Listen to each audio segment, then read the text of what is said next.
आज हम पढ़ेंगे चैप्टर इवोल्यूशन के बारे में। ये क्या है? History of life forms on earth. हमारी अर्थ पे लाइफ फॉर्म्स की हिस्ट्री के बारे में।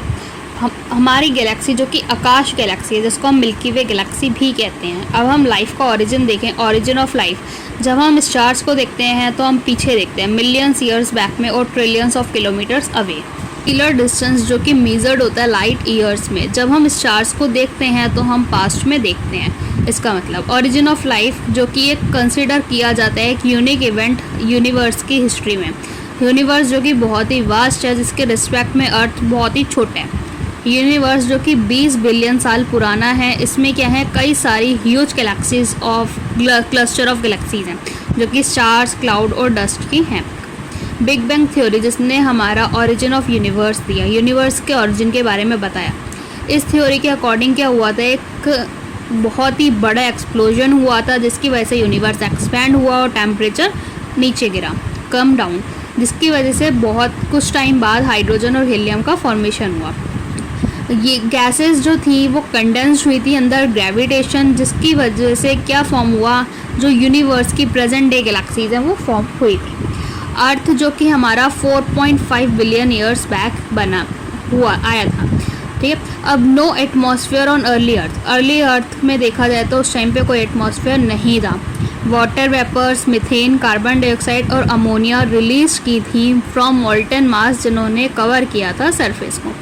यूवी रेज जो टूटी थी, H2 जो कि एस्केप्ड हो गई थी, और ऑक्सीजन में ऑक्सीजन प्लस अमोनिया जो कि नाइट्रोजन और वाटर में टूटी, और ऑक्सीजन अगर मीथेन के साथ कंबाइन हुई थी तो उससे कार्बन डाइऑक्साइड और वाटर का फॉर्मेशन हुआ था।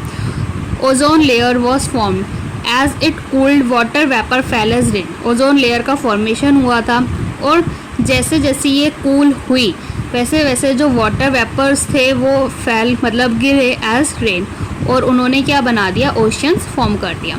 लाइफ जो कि अपीयर्ड हुई थी अप्रॉक्सीमेटली 4 बिलियन ईयर्स बैक, मतलब 500 million years after formation of Earth. Earth के फॉर्मेशन के 500 मिलियन साल बाद हमारी लाइफ का आई थी। कुछ साइंटिस्ट ये बिलीव करते थे कि जो लाइफ है वो कहीं बाहर आउटर स्पेस से आई है। कुछ अर्ली ग्रीक थिंकर्स ये सोचते थे कि जो यूनिट ऑफ लाइफ है उन्होंने उसको कहा था स्पोर्स, जो कि ट्रांसफर्ड हुए थे to different planets including earth. Panspermia जो कि अभी मतलब स्टिल एक फेवरेट आइडिया है कुछ एस्ट्रोनॉमर्स के लिए। अब आती है थ्योरी ऑफ स्पॉन्टेनियस जनरेशन। ये क्या बताती है, ये थ्योरी क्या बताती है, जो लाइफ है वो कहीं बाहर से किसी सड़े गले चीज़ से आई है, जैसे कि स्ट्रॉ, मड एक्सेट्रा। अब लुइस पास्चर ने क्या बताया कि life came only from pre existing life. इनके कहने का ये मतलब था कि जो लाइफ आई है वो किसी प्री एग्जिस्टिंग, कोई पहले की चीज़ जो एग्जिस्ट करती थी उसकी मदद से आई है। शोव्ड, इन्होंने क्या करा, एक प्री स्टेरिलाइज्ड फ्लास्क में, मतलब एक फ्लास्क लिया जो पहले से ही उसने उसको स्टेरिलाइज कर दिया था। तो life did not came from killed east, तो उसने ये देखा कि जो लाइफ है वो किल्ड ईस्ट से नहीं आई। लेकिन ऐसे ही उसने एक और एक्सपेरिमेंट करा उस फ्लास्क को ओपन में रख के, एयर के साथ ओपन में रख के, तो उसने ये देखा कि जो न्यू लाइफ है वो अरोज हो गई किल्ड ईस्ट से। तो spontaneous generation theory was dismissed once and for all. Spontaneous generation theory जो थी वो डिसमिस्ड हो गई थी एक और सबके लिए।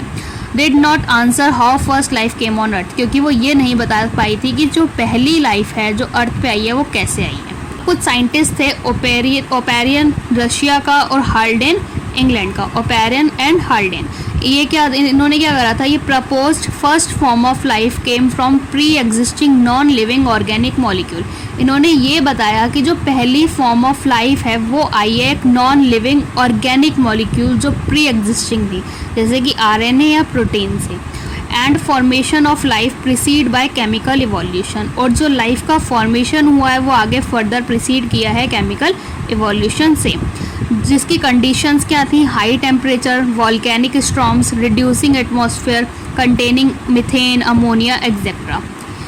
1953 में एक साइंटिस्ट आए, SL मिलर, अमेरिकन साइंटिस्ट थे। इन्होंने क्या करा, कुछ सिमिलर कंडीशंस लेबोरेटरी में क्रिएट करी, जैसे created an electric discharge in a closed flask इन्होंने क्या करा है, क्लोज्ड फ्लास्क में इलेक्ट्रिक डिस्चार्ज दिया जो कंटेन करता था methane, ammonia, hydrogen, water vapour 800 degree Celsius पे।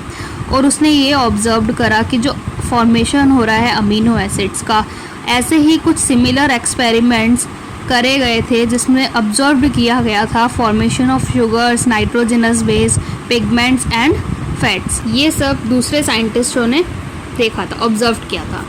With this limited evidence chemical evolution was more और लेस एक्सेप्टेड।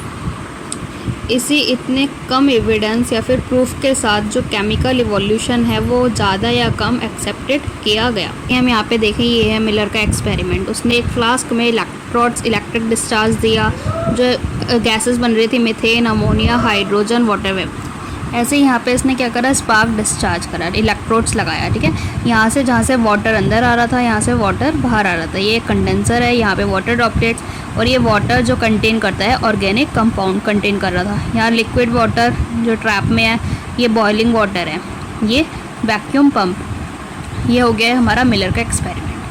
अब जो first non cellular form of life थी वो हमारी 3 बिलियन ईयर्स बैक आई थी, जो कि आरएनए, प्रोटीन्स, पॉलीसेक्रियाइड्स थे।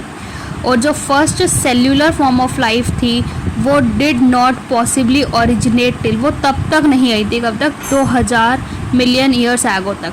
दे were probably single cell, all life forms, water, environment only. अब बायोजेनेसिस क्या है, ये फर्स्ट फॉर्म ऑफ लाइफ है जो अरोज हुई थी फ्रॉम स्लोली, जो धीरे धीरे अरोज हुई थी through evolutionary forces from non living molecules की एक्सेप्ट किया गया था बाय मेजॉरिटी। जब पढ़ेंगे evolution of life forms a theory, इससे पहले हम देखेंगे यहाँ पे करेक्शन है यूनिवर्स का, जो कि ऑलमोस्ट 20 बिलियन ईयर्स ओल्ड था, अब वो करेक्ट होके ऑलमोस्ट 13.8 बिलियन ईयर्स ओल्ड है। तो इसमें हम देखेंगे, इसमें क्या है, थ्योरी ऑफ स्पेशल क्रिएशन। इसके 3 कोनोटेशंस हैं, मतलब 3 मीनिंग है। पहला, जो भी हम ऑर्गेनिज्म आज के टाइम देख रहे हैं वो ऐसे के ऐसे क्रिएट हुए हैं। दूसरा जो है कि जो डाइवर्सिटी है वो हमेशा सेम है सिंस क्रिएशन, जब बनी थी और ऐसी फ्यूचर में रहेगी। अर्थ जो कि 4000 साल पुराना है। ये सारे चैलेंजेस, ये सारे आइडियाज़ स्ट्रांगली चैलेंज हुए थे during 19th century. Charles Darwin जब अपना सी वोवेज, मतलब जब घूम रहे थे राउंड वर्ल्ड का टूर कर रहे थे HMS बीगल पे, तो उन्होंने ये देखा, तो ये कुछ कई चीज़ें देखी, तो उन्होंने ये कंक्लूड करा कि जो एग्जिस्टिंग लिविंग फॉर्म्स हैं वो कुछ सिमिलैरिटीज़ को शेयर कर रहे हैं टू वेरिंग डिग्रीज, ना कि अपने साथ पर दूसरी लाइफ फॉर्म के साथ जो कि एग्जिस्ट कर रही थी कई मिलियन ईयर्स एगो। कोई भी पॉपुलेशन जो कि बिल्ट हुई है has built in variation in characteristics, fitness of individual or population. Fitness according to Darwin के अकॉर्डिंग फिटनेस क्या है, जो टोटली जो रिप्रोड्यूस कर सकता है। तो जो फिजिकली फिट होगा, जो बेटर फिट होगा, वो लीव करेगा ज़्यादा प्रजाति को, और वो ही ज़्यादा सर्वाइव करेगा और सेलेक्ट होगा बाय नेचर। उसको हम कहेंगे नेचुरल सिलेक्शन। ऐसे एक साइंटिस्ट थे अल्फ्रेड वेलेस, नेचुरलिस्ट। इन्होंने काम किया था मलाय आर्चिपेलागो पे, उससे सिमिलर कंक्लूजन आया था, सेम टाइम पे सिमिलर कंक्लूजन आया था। ऑल एग्जिस्टिंग लाइफ फॉर्म्स जो शेयर कर रहे हैं सिमिलैरिटीज, और साथ ही साथ शेयर करेंगे कुछ कॉमन एंसेस्टर्स को, प्रेजेंट एट डिफरेंट पीरियड्स, अलग अलग पीरियड्स में जो प्रेजेंट थे, जैसे इपॉक्स में, पीरियड्स में और इराज में। जियोलॉजिकल हिस्ट्री ऑफ अर्थ जो को रिलेट है with biological history of earth, इससे कंक्लूजन ये आया कि जो अर्थ है वो हमारी वेरी ओल्ड है, ना कि सिर्फ 1000 साल पुरानी है बल्कि कई बिलियन ईयर्स पुरानी है। एविडेंस फॉर इवोल्यूशन, हम ये कैसे कह सकते हैं कि हाँ इवोल्यूशन हुआ है, प्रूफ, तो कुछ फॉसिल्स क्या होते हैं, लाइफ फॉर्म्स के हार्ड पार्ट रिमेन जो कि रॉक्स में पाए जाते हैं। अब जो स्टडी ऑफ फॉसिल्स है वो अलग अलग लेयर्स में ये बताती है कि वो कब एग्जिस्ट करते थे, कौन से जियोलॉजिकल पीरियड में वो एग्जिस्ट कर रहे हैं। The study that life forms be varied over time and certain life forms restricted to certain geological time spans, hence new life form has arise at different time. इसीलिए जो नई law of life है वो arise हुई है अलग अलग time पे इन हिस्ट्री ऑफ अर्थ, जिसको हम क्या कहेंगे, पैलियोंटोलॉजिकल एविडेंसेस, जो कि स्टडी ऑफ फॉसिल्स हुई।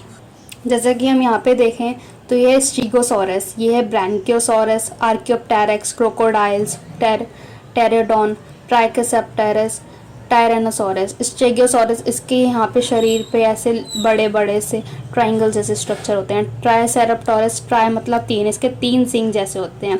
ऐसे ही ब्रांकियोसॉरस, इसकी लंबी पूंछ और लंबी गर्दन होती है। और टायरेनोसॉरस, इसके ड्रैगन लाइक टीथ होते हैं। अब एज ऑफ फॉसिल्स जो कि हम कैलकुलेट करते हैं उसको रेडियो एक्टिव डेटिंग से। एम्ब्रियोलॉजिकल सपोर्ट फॉर इवोल्यूशन किसने दिया था, प्रपोज किया था by Ernst Haeckel. Embryo of all vertebrates including human develop a new vestigial gill slits just behind head and but is functional only in the fishes। जो embryo थे हर एक vertebrates के, वो इंक्लूडिंग ह्यूमंस, वो develop कर रहे थे एक row of vestigial gill slits head के बिहाइंड, जो कि फंक्शनल था सिर्फ और सिर्फ मछलियों में और ना कि किसी अडल्ट वर्टिब्रे में पाया जा रहा था। तो ये डिसअप्रूव्ड कर दिया गया था by Karl Ernst von Baer द्वारा। Embryo never pass through adult stage of other animal. अब होमोलॉगस स्ट्रक्चर्स क्या होते हैं? होमोलॉगस स्ट्रक्चर्स मतलब जिनके पास सेम स्ट्रक्चर होता है लेकिन वो परफॉर्म करते हैं अलग अलग फंक्शन को। अब ये जो सेम स्ट्रक्चर है वो डेवलप्ड हो रहा है along different directions due to adaptive radiations to different needs, जिसको हम डाइवर्जेंट एवोल्यूशन कहेंगे। जैसे होमोलॉगी जो है वो इंडिकेट करता है कॉमन एंसेस्ट्री को। 4 limbs example 4 limbs of whale, bats, cheetah और ह्यूमंस सारे मैमल्स। वर्टिब्रे का हार्ट और brain. Thorns of bougainvillea and tendrils of cucurbita. ऐसे एनालॉगस ऑर्गन्स क्या होते हैं? इनका डिफरेंट स्ट्रक्चर होता है और सेम फंक्शन होता है। दूसरा नाम है कन्वर्जेंट एवोल्यूशन। एग्जाम्पल है wings of butterfly and bird, I of octopus and mammals, flippers of penguin and dolphin, sweet potato जो कि रूट की मॉडिफिकेशन है और पोटैटो जो कि स्टेम की मॉडिफिकेशन है। ऐसी similarities in proteins and gene performing a given function among diverse organism clues to common ancestry. Biochemical similarities shared ancestry as structural similarities among diverse organisms। Evolution by natural selection जो कि England में देखा गया था, इसमें क्या था, जो मॉथ्स का कलेक्शन था 1850s में, मतलब बिफोर इंडस्ट्रियलाइजेशन, तो देखा गया था उसमें जो वाइट विंग्ड मॉथ थे उनका नंबर ज़्यादा था देन डार्क विंग्ड मॉथ या फिर मेलेनाइज्ड मॉथ पे एक ट्री में। और सेम एरिया में अगर इंडस्ट्रियलाइजेशन के बाद देखा गया मतलब 1920s में, तो देखा गया था कि जो डार्क विंग्ड मॉथ थी उनका नंबर ज़्यादा हो गया था देन वाइट विंग्ड मॉथ। ये ऐसा क्यों हो रहा था? क्योंकि इंडस्ट्रियल से पहले क्या हो रहा था, एक थिक ग्रोथ आ रही थी वाइट कलर के लाइकेंस की जो कवर्ड कर रही थी ट्रीज को, तो इसीलिए जो वाइट विंग्ड मॉथ थे वो ज़्यादा सर्वाइव कर रहे थे। ऐसे लाइकेंस क्या होता है? इंडस्ट्रियल पॉल्यूशन इंडिकेटर, मतलब जहाँ पे पॉल्यूशन होता है वहाँ पे लाइकेंस की ग्रोथ नहीं होती है। रूरल एरियाज में कोई भी इंडस्ट्रियलाइजेशन नहीं थी, तो काउंट ऑफ बेलेनिक मॉथ का क्या था, काफ़ी कम था। अब हम देखें कि in mixed population those better adapt increase in population size. अगर एक मिक्स्ड पॉपुलेशन है तो उसमें जो बेटर अडेप्ट कर रहा है वो पॉपुलेशन साइज में इंक्रीज हो जाएगा। एक लाइन है बहुत ही अच्छी, no variant is completely wiped out. बहुत ज़्यादा हर्बिसाइड्स या पेस्टिसाइड्स का यूज़ करते हैं तो जो रेजिस्टेंस वेराइटीज़ है वो कम ही टाइम में सेलेक्ट हो जाती है। और साथ ही ये उन माइक्रोब्स के लिए भी सही है जिसके अगेंस्ट में हमने किसी एंटीबायोटिक या ड्रग को एम्प्लॉय करा है अगेंस्ट यूकैरियोटिक सेल या ऑर्गेनिज्म, तो उससे जो रेजिस्टेंस ऑर्गेनिज्म होगा वो अपीयर कर जाएगा टाइम स्केल में, मंथ्स में और ईयर्स में, बल्कि सेंचुरीज नहीं लगाएगा। जैसे कि एग्जांपल है हमारा इवोल्यूशन बाय एंथ्रोपोजेनिक एक्शन। ये क्या करता है?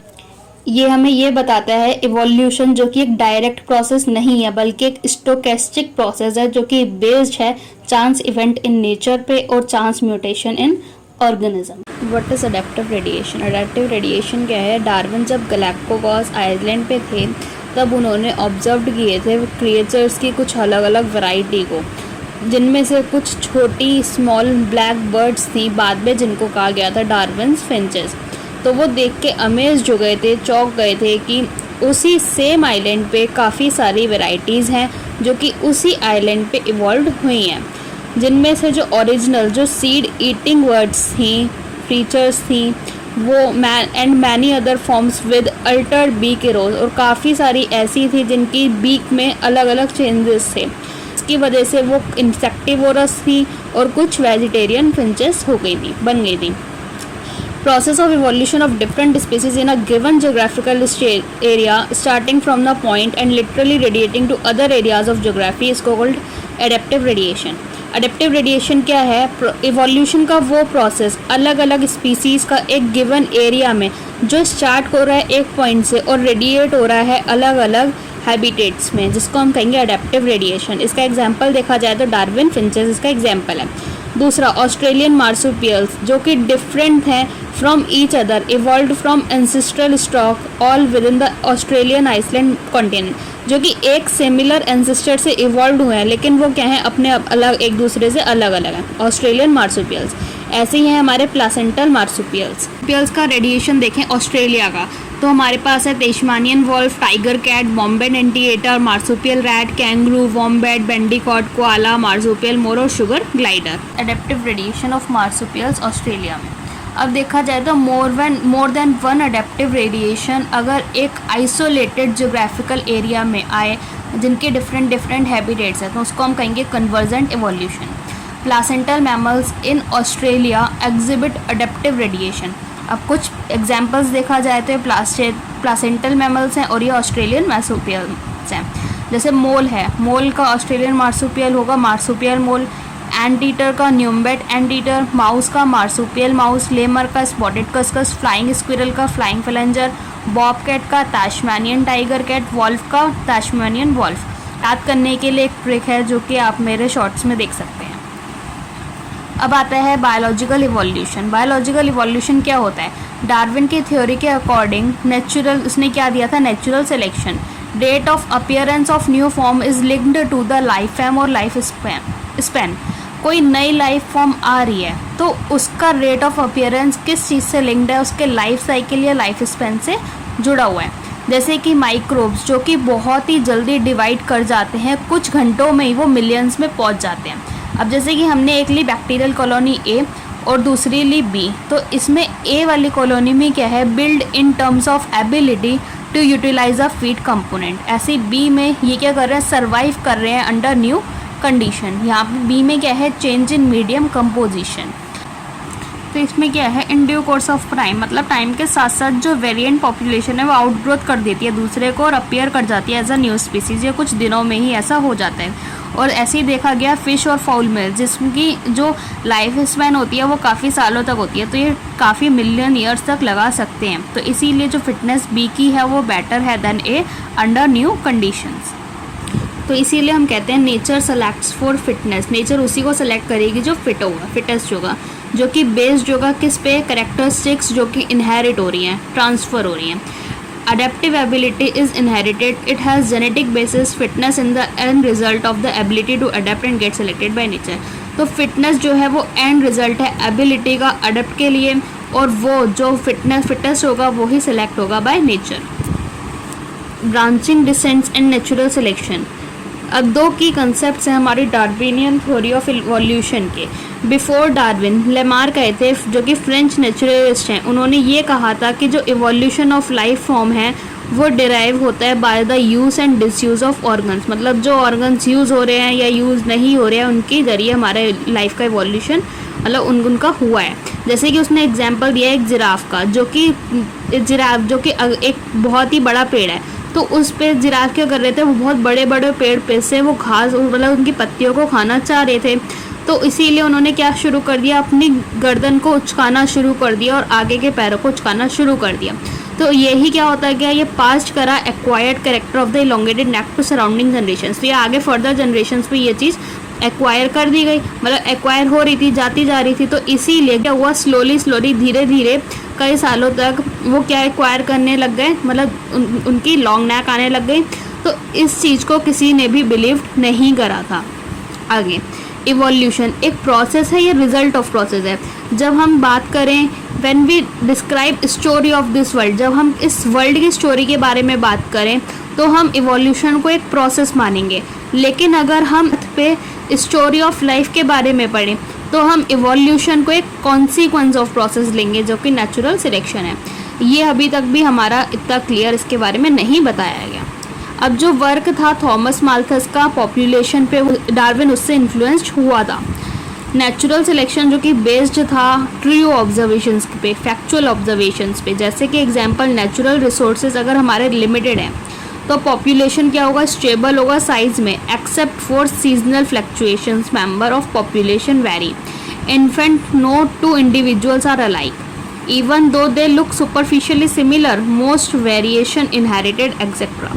दूसरा क्या है, अब देखते हैं theoretically population size grow exponentially if everyone reproduce maximally. अगर हर एक जना मैक्सिमली रिप्रोड्यूस करने लग जाए तो पॉपुलेशन साइज क्या होगा, एक्सपोनेंशियली इंक्रीज करता जाएगा, बढ़ता जाएगा, जैसे कि एक ग्रोइंग बैक्टीरियल पॉपुलेशन में देखा जाता है। बट फैक्ट क्या है कि जो पॉपुलेशन साइज है वो रियलिटी में लिमिटेड ही होता है और हमारे पास कंपटीशन जो है वो रिसोर्सेज के लिए है। डार्विन का असर्टेड दैट वेरिएशन जो कि हेरिटेबल हैं वो क्या करते हैं, make resources utilisation better for few, adapted to habitat better, will enable only those to reproduce and leave more progeny. Mechanism for evolution. What is origin of this variation and how does speciation occur? इस variation का origin क्या है और ये speciation कैसे हुआ है। Even Mendel talked of inheritable factors influencing phenotype. Darwin ignored these observation और kept silence. इवन जो मेंडल था उसने उस इनहेरिटेबल जो कि फैक्टर्स हैं उनके बारे में उनकी जो बात करी थी, जो इन्फ्लुएंस कर रहे हैं उसके फिनोटाइप को, लेकिन डार्विन ने इन ऑब्जर्वेशंस को इग्नोर कर दिया था और चुप रहा था। तो first decade of 20th century के दौरान हीगो डिवरीज ने काम करा था इवनिंग प्राइम रोज पे, जिसकी वजह से क्या आइडिया आया था कि जो म्यूटेशन का है, जो लार्ज डिफरेंस आए हैं सडनली एक पॉपुलेशन में, तो उसने ये बिलीव करा था कि ये क्या है, एक म्यूटेशन है जो कि कॉज कर रहा है इवोल्यूशन को। अब म्यूटेशंस जो कि होते हैं रैंडम और डायरेक्शनलेस, लेकिन डार्विन के वेरिएशंस जो थे वो स्मॉल और डायरेक्शनल थे। ऐसे इवोल्यूशन फॉर डार्विन जो थे was gradual while D Vries believe mutation.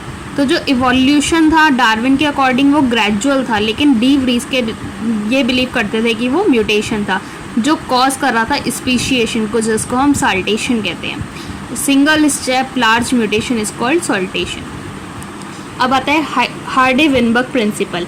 इसमें क्या है, allylic frequency in a population और स्टेबल। एक पॉपुलेशन में जो एलिलिक फ्रिक्वेंसी है वो स्टेबल है और कांस्टेंट है फ्रॉम जनरेशन टू जनरेशन। जैसे कि एक जीन पूल में देखा जाए, जीन पूल क्या होता है, total gene and their allele in a population. एक पॉपुलेशन में जितनी भी जीन है और उनकी एलील है उनको हम जीन पूल कहते हैं, जो कि कांस्टेंट रहती है, जिसको हम क्या कहेंगे, एक जेनेटिक इक्विलिब्रियम।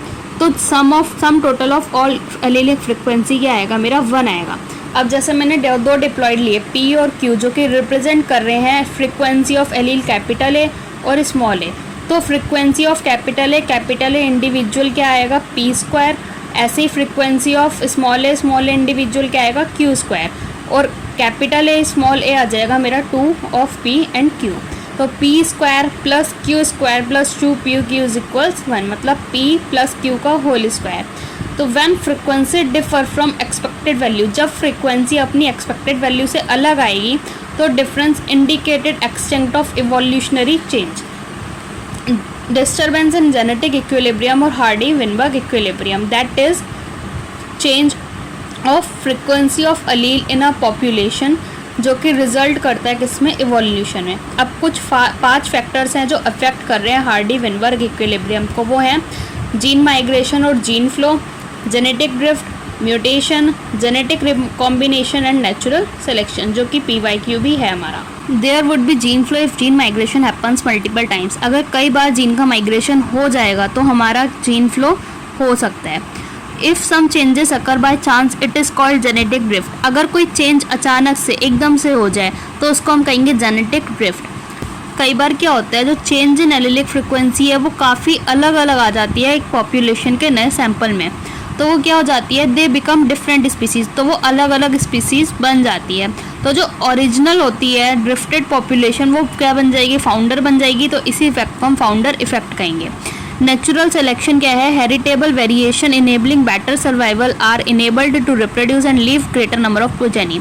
नेचुरल सिलेक्शन क्या है, हेरिटेबल वेरिएशंस जो कि इनेबल करते हैं बेटर सर्वाइवल के लिए और इनेबल करते हैं टू रिप्रोड्यूस, और ताकि वो ज़्यादा से ज़्यादा नंबर ऑफ प्रोजेनीज लीव कर सकें।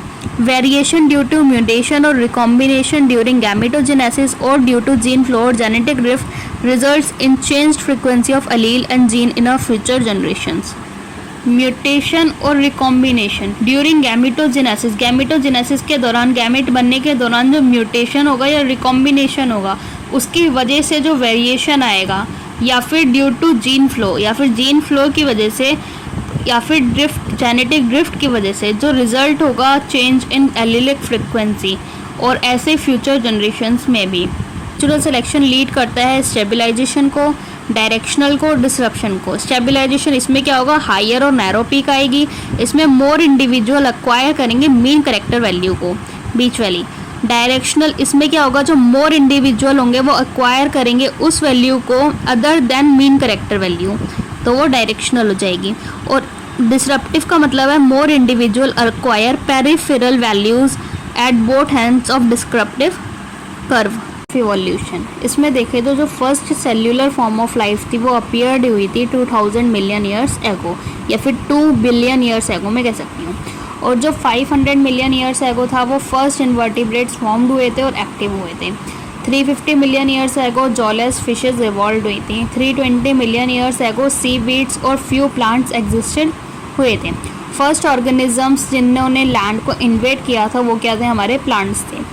350 मिलियन ईयर्स एगो fish with stout and strong fins could move on land. जो मछलियों के पास स्ट्रॉन्ग फिन्स और स्टाउट थे वो लैंड पे जाने लग गई, मतलब जा सकती थी, और वो बाद में पानी में भी वापसी जा सकती थी। इन 1938 एक फ़िश कॉट हुई थी साउथ अफ्रीका में, सीलोकैंथ की एक्सटिंक्ट थी। दीज एनिमल्स, इनको क्या कहा गया था, लोब फिन्स, जो कि इवॉल्व हुई थी फर्स्ट एम्फीबियंस में, मतलब जो लैंड पे और वाटर पे दोनों जगह रह सकती हैं। नो स्पेसिमेंस लेफ्ट, इनका कोई स्पेसिमेन नहीं बचा था। However these were ancestors of modern day frogs, लेकिन हाँ ऐसा कहते हैं कि ये आज के टाइम के मॉडर्न फ्रॉक्स के एंसेस्टर्स हैं।